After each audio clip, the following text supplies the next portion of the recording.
remaja dan pria besar. Fit, gimana kabarnya? Aku baik-baik saja. Bagaimana dengan teman-teman? Oh ya, pertama perkenalkan namaku Frit. Dan Namaku ini Stania. Saya Saraya, saya Yuna. dan mari kita menyanyikan bertemu dalam kasihnya.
Tuhan Yesus yang Maha Kasih, terima kasih Engkau telah mengumpulkan kami dari minggu lalu hingga kebaktian pada minggu ini. Terima kasih ya Tuhan, hari ini kami berdoa di dalam nama Tuhan Yesus kami berdoa. Amin. Teman-teman, sudah hampir 5 bulan nih kita tidak berkumpul untuk sekolah minggu bersama. Tapi walaupun tidak berkumpul, kita disatukan oleh ikatan. Ikatan itulah yang mempersatukan kita dalam satu persaudaraan. Untuk itu, mari kita bernyanyi dalam Yesus kita bersaudara.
Tania, kau pernah nggak negur orang terus orangnya itu marah atau orangnya malah menerima nasihatnya kamu?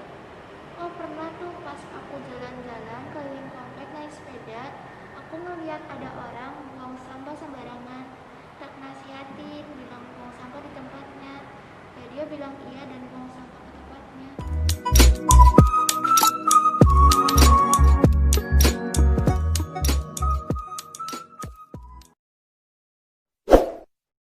Wah, kebetulan nih tema hari ini atau kebaktian hari ini tentang mengampuni orang dengan kasih. Tapi sebelum kebaktian ini, mari kita siapkan hati kita untuk Tuhan. Mari kita menyanyikan firman-Mu, pelita bagiku.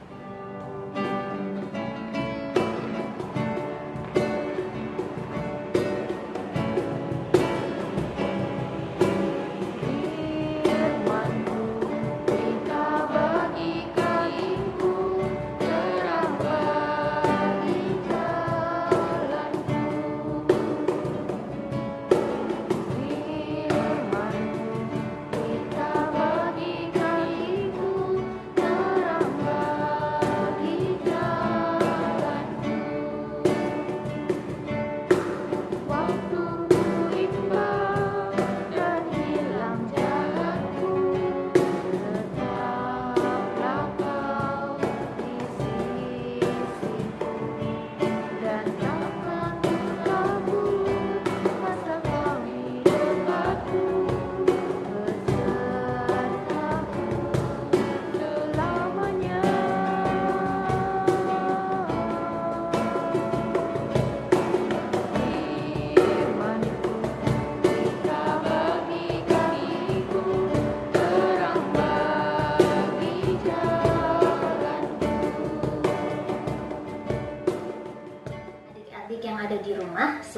kita mendengarkan firman Tuhan, kita berdoa terlebih dahulu yuk. Tuhan Yesus yang baik, terima kasih hari ini kami bisa beribadah dan bersekutu bersama-sama, dan kami bisa mendengarkan firman Tuhan. Saat ini kami akan mendengarkan firman-Mu. Tolong kami agar kami dapat memahami dan mengerti firman Tuhan, dan kami bisa menjalani hari-hari kami di dalam Tuhan. Dan kami juga berdoa untuk Kak Lilis yang membawakan, menyampaikan firman Tuhan. Kiranya Tuhan tolong agar Kak Lilis dapat menyampaikannya sesuai dan seturut dengan kehendak Tuhan saja. Di dalam nama Tuhan Yesus Kristus kami berdoa. Amin. Nah, adik-adik yang dikasihi Tuhan, yuk kita membaca firman Tuhan bersama-sama. Kita buka Alkitab kita atau HP suci kita dari rumah. Kita baca Matius 18 ayat 15 hingga 20. Matius 18 ayat 15 hingga 20 tentang menasehati sesama saudara. Apabila saudaramu berbuat dosa, tegurlah dia di bawah 4 mata. Jika ia mendengarkan nasihatmu, engkau telah mendapatkannya kembali. Jika ia tidak mendengarkan engkau, bawalah seorang atau 2 orang lagi, supaya atas keterangan 2 atau 3 orang saksi, perkara itu tidak disangsikan. Jika ia tidak mau mendengarkan mereka, sampaikanlah soalnya kepada jemaat. Dan jika ia tidak mau juga mendengarkan jemaat, pandanglah dia sebagai seorang yang tidak mengenal Allah atau seorang pemungut cukai. Aku berkata kepadamu, sesungguhnya apa yang kamu ikat di dunia ini akan terikat di surga, dan apa yang kamu lepaskan di dunia ini akan terlepas di surga. Dan lagi aku berkata kepadamu, jika 2 orang dari padamu di dunia ini sepakat meminta apapun juga, permintaan mereka itu akan dikabulkan oleh Bapa-Ku yang di surga. Sebab di mana 2 atau 3 orang berkumpul dalam namaku, di situ aku ada di tengah-tengah mereka. Demikian firman Tuhan. Nah, adik-adik yang dikasihi Tuhan, tema kita hari ini adalah saudara yang menjaga dengan kasih. Saudara yang menjaga dengan kasih. Yang menjaga yang bagaimana nih maksudnya? Apakah kita harus menjaga saudara kita itu dengan dipegangin terus, gak boleh kemana-mana, pokoknya gak boleh kemana-mana? Apakah seperti itu yang dimaksudkan firman Tuhan? Ya, tentunya tidak ya. Dan saudara yang menjaga dengan kasih.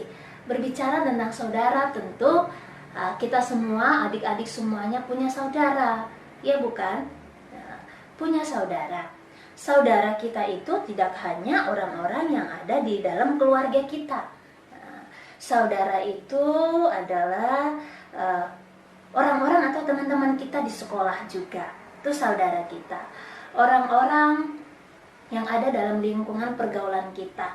Seperti kamu kan udah banyak yang SMP nih, tentu pergaulannya lebih banyak lagi, lebih luas lagi, tidak hanya di situ-situ saja. Nah, itu adalah juga orang-orang itu adalah saudara juga.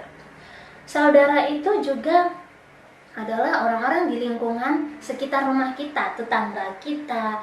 Terlebih adalah orang-orang yang percaya kepada Tuhan Yesus, yaitu orang-orang percaya, orang-orang beriman. Nah, itu sebabnya kita hari ini membahas tentang saudara yang menjaga dengan kasih. Nah, di dalam Matius 18 ayat 15 hingga 20 ini, Tuhan Yesus mengajarkan murid-muridnya untuk peduli terhadap orang-orang di sekitarnya. Peduli terhadap orang-orang di sekitarnya, tidak hanya peduli kepada orang-orang yang baik saja, tetapi Tuhan mengajarkan peduli terhadap orang-orang di sekitarnya yang melakukan dosa, yang melakukan perbuatan yang tidak terpuji. Nah, peduli gimana caranya Kak Lilis? Peduli yang gimana maksudnya? Ya, caranya peduli kepada orang-orang yang berdosa itu bagaimana? Nah, kita mau lihat ayat yang ke-15. Tuhan mengatakan, apabila saudaramu berbuat dosa, tegurlah dia di bawah 4 mata. Ya, Caranya berarti apa? Dengan cara menegur. Loh, menegur mah udah biasa Kak Lilis. Sering menegur mah. Menegur yang bagaimana dulu? Menegur yang begini. Kamu sih, aku udah bilang dari kemarin-kemarin, tapi kamu tuh ngeyel. Akibatnya gini kan nih, gini. Makanya. Ya, memang kamu sudah melakukan hal itu, menegur saudaramu. Tetapi yang menjadi pertanyaan, apakah ketika kamu melakukannya, menegur saudaramu tadi dengan cara yang Kak Lilis berikan contohnya itu membawa dampak terhadap orang yang kamu tegur? Belum tentu. Dampak maksudnya Kak Lilis di sini membawa dampak yang positif bagi orang yang kamu tegur? Belum tentu. Nah, jadi menegur yang bagaimana maksudnya Kak Lilis? Bagaimana maksud firman Tuhan? Nah, di sini Tuhan mengajarkan cara kita menegur itu pada ayat ke-15 juga, yaitu tegurlah dia di bawah 4 mata. Maksudnya itu adalah yang harus kita lakukan pertama ketika mau menegur saudara kita yang melakukan dosa itu adalah panggil dia secara pribadi. Ya, berbicara secara pribadi, secara 4 mata. Contohnya Kak Lilis dengan Kak Adi nih. Berbicara dengan di bawah 4 mata. Nah, di sini yang menjadi mungkin pertanyaan kita, kenapa harus menegur Kak Lilis? Kenapa enggak yang lainnya? Ya, karena dengan cara menegur, apalagi menegur dengan kasih, maka orang yang kita tegur tadi akan berbalik pada jalan Tuhan dan dia akan tetap hidup di dalam Tuhan. Nah, kembali lagi tadi ya, menegur dengan 4 mata. Kamu panggil dia, kamu ajak berbicara dengan baik, maka itu akan membawa dampak yang positif bagi dia. Dia bisa berbalik dari dosa-dosanya pada jalan kehidupan yang Tuhan berikan. Contohnya seperti ini. Kamu mempunyai kakak ataupun adik, katakanlah kakak yang sudah SMA, dan kamu tahu orang tua kamu itu enggak suka melihat anaknya merokok, apalagi masih sekolah. Dan kamu tahu kamu melihat kakak kamu sedang merokok dengan teman-teman satu sekolahnya. Nah, apa yang harus kamu lakukan? Apakah kamu harus, nih kakak nih harus dilapor nih sama mama sama papa nih, biar dia tahu, biar mama papa tahu, biar mama papa nih ngomelin dia, biar mama papa nih ngukum dia nih, karena dia sudah melanggar peraturan mama sama papa nih. Apakah kamu langsung seperti itu? Atau yang kedua, kamu melihat kakak kamu merokok. Waduh, itu kakakku lagi merokok. Padahal mama sudah bilang gak boleh merokok karena akan merusak kesehatannya. Wah, aku harus cari tahu dulu nih, kenapa kakak merokok. Sejak kapan kakak merokok? Kamu pilih yang mana? Yang pertama atau yang kedua? Nah, kalau kamu pilih yang pertama tadi, maka itu nggak akan membawa dampak yang positif bagi kakak kamu tadi. Nah, tetapi kalau kamu pilih cara yang kedua, bisa jadi kakak kamu akan mengalami perubahan di dalam Tuhan. Nah, ketika kamu sudah memanggil kakak kamu dan mengajaknya untuk berbicara, kamu bilang seperti ini, Kak, sini dia, ajak dia, tapi tidak usah tahu mama papa dulu. Kak, sini dia, kemarin aku melihat kakak loh merokok sama teman-teman kakak. Emangnya Kak Sejak kapan merokok, Kak? Kalau sudah ditanya dengan baik-baik, baru kamu bilang nih, Kak, kakak tahu kan merokok itu tidak baik untuk kesehatan. Yang kedua, mama sama papa juga sudah melarang untuk tidak memperbolehkan untuk merokok. Nah, dan yang ketiga, kamu tahu kakak kamu sudah berbohong kepada orang tua kamu. Dibilang dia tidak merokok, ternyata dia sudah merokok. Dan yang ketiga, kakak sudah bohong sama orang tua. Kakak bilang kakak nggak merokok, ternyata kakak merokok. Gimana dong, Kak? Nggak baik loh, Kak. Caranya seperti itu. Jadi kamu menegur kakak kamu itu dengan kasih. Maka ketika kamu menegurnya dengan kasih, dia merasa tidak dipermalukan atau kakak kamu tidak merasa tidak dihormati, maka dia, oh iya ya, aku itu ternyata udah itu ya, udah salah ya. Aku udah merokok, habis itu udah bohong lagi sama papa. Nah, maka kakak kamu akan menyadari hal itu. Itulah maksud Tuhan di sini. Nah, maka perlu yang namanya ketika kita menegur teman-teman kita, saudara kita, perlu yang namanya motivasi yang benar, ya. Ketika kita menegur teman-teman kita, kita harus mempunyai motivasi yang benar. Coba tadi seandainya kalau kamu tadi melakukan hal yang pertama, tetapi ketika kamu melakukan hal yang kedua, kamu berpikir, wah, aku ini harus cari tahu nih, kenapa ya kakak kira-kira merokok? Sejak kapan ya? Padahal kan kakak tahu merokok itu nggak baik. Seperti itu. Wah, aku itu sayang loh sama kakak, aku nggak pengen kakak itu merokok. Dan aku itu nggak pengen kakak itu dimarahin mama kalau sampai ketahuan mama. Aku nggak mau nih. Maka aku harus menegur kakak dulu nih. Aku harus berbicara dengan kakak nih. Nah, itu namanya motivasi yang benar.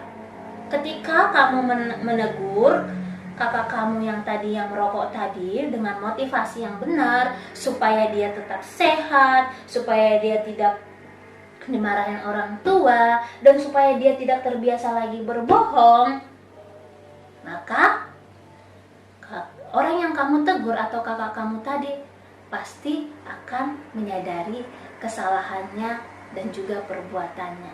Dan ketika dia menyadari kesalahan dan perbuatannya, nah, maka kamu sudah dikatakan mendapatkannya kembali. Nah, kamu sudah dikatakan saudara yang menjaga dengan kasih. Karena kakak kamu tadi itu sudah menyadari kesalahannya dan tidak melakukannya lagi, dan besoknya tidak merokok lagi. Nah, jadi hari ini Tuhan mengingatkan kita, mengajarkan kita anak-anak, kita punya saudara, dan kita juga harus bisa menjadi saudara yang menjaga dengan kasih. Menjaga saudara kita dengan kasih, caranya kita harus peduli. Pedulinya kita itu caranya harus dengan menegur saudara kita yang melakukan dosa dan kesalahan. Menegurnya yang bagaimana? Menegurnya dengan kasih. Supaya apa? Supaya orang yang kita tegur, supaya orang yang berbuat dosa tadi, yang sudah kita tegur, mengalami perubahan yang lebih baik lagi di dalam Tuhan. Berbalik pada jalan Tuhan yang sudah diberikan, sehingga orang yang kita tegur juga mendapatkan keselamatan di dalam Tuhan. Ini kiranya firman Tuhan ini bisa selalu kita ingat dalam kehidupan kita, dan kita harus ingat juga bahwa ketika kita sudah menegur saudara kita atau teman kita, ya, tidak hanya menegur begitu saja, tapi Tuhan berkata di dalam ayatnya yang ke-19 sampai 20, dan lagi aku berkata kepadamu, jika 2 orang daripadamu di dunia ini sepakat meminta apapun juga, permintaan mereka itu akan dikabulkan oleh Bapakku yang di surga. Sebab di mana 2 atau 3 orang berkumpul dalam namaku, di situ aku ada di tengah-tengah mereka. Ketika kita sudah menegur sesama kita dalam kasih secara 4 mata, maka kita boleh membawanya di dalam doa. Kita boleh berdoa untuk dia supaya semakin hari semakin diperlengkapi oleh Tuhan dan semakin hari dituntun oleh Tuhan agar dia tidak melakukan perbuatan dosa yang sama lagi. Jadi ketika kita sudah menegur, yuk kalau begitu yuk kita doa bersama-sama yuk. Kita boleh mengajaknya berdoa bersama. Karena Tuhan berkata di dalam ayat yang ke-20, sebab di mana 2 atau 3 orang berkumpul dalam namaku, di situ aku ada di tengah-tengah mereka. Maka kita hari ini diingatkan oleh Tuhan bersama-sama untuk menegur, peduli. Pertama peduli terhadap saudara-saudara kita, orang-orang sekitar kita, terutama orang yang melakukan dosa, dengan cara menegur. Menegurnya dengan cara bagaimana? Dengan cara 4 mata, dengan kasih Kristus, sehingga orang yang kita tegur mengalami perubahan yang lebih baik lagi. Dan ketika kita sudah menegur, kita bawa orangnya di dalam doa, supaya Tuhan yang semakin menuntun teman kita tadi, saudara kita yang dalam dosa tadi, keluar dari perbuatan dosanya. Nah, kiranya firman Tuhan ini boleh tetap bersama-sama dengan kita ketika nanti kita keluar, kembali lagi bersekolah atau kembali lagi beraktivitas seperti semula, agar nama Tuhan yang selalu dipuji dan dipermuliakan. Yuk kita berdoa. Tuhan Yesus yang baik, terima kasih hari ini kami sudah mendengarkan firman Tuhan. Tuhan, kami lemah, oleh sebab itu kami meminta pertolongan Tuhan, agar Engkau yang selalu menolong kami, mengingatkan kami, supaya kami dapat melakukan firman Tuhan dalam hidup kami sehari-hari, baik itu di rumah, di sekolah, di lingkungan kami bertetangga, dan di lingkungan kami bergereja. Terima kasih Tuhan Yesus. Kami mau serahkan kehidupan kami selanjutnya ke dalam tangan kasih Tuhan. Dalam nama Tuhan Yesus kami berdoa. Amin. Nah teman-teman, sekarang saatnya kita memberikan persembahan. Informasi nomor rekening berada di awal video dan di genta kasih. Sambil teman-teman menyiapkan persembahan, mari kita bernyanyi bersyukur.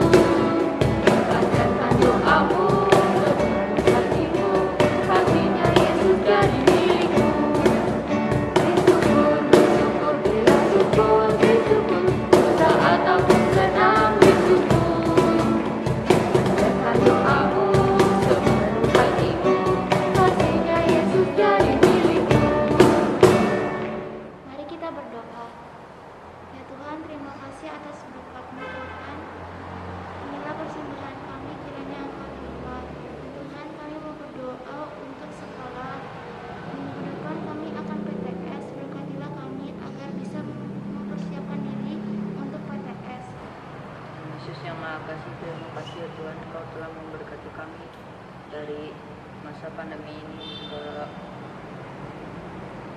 hari ini ya Tuhan. Terima kasih ya Tuhan.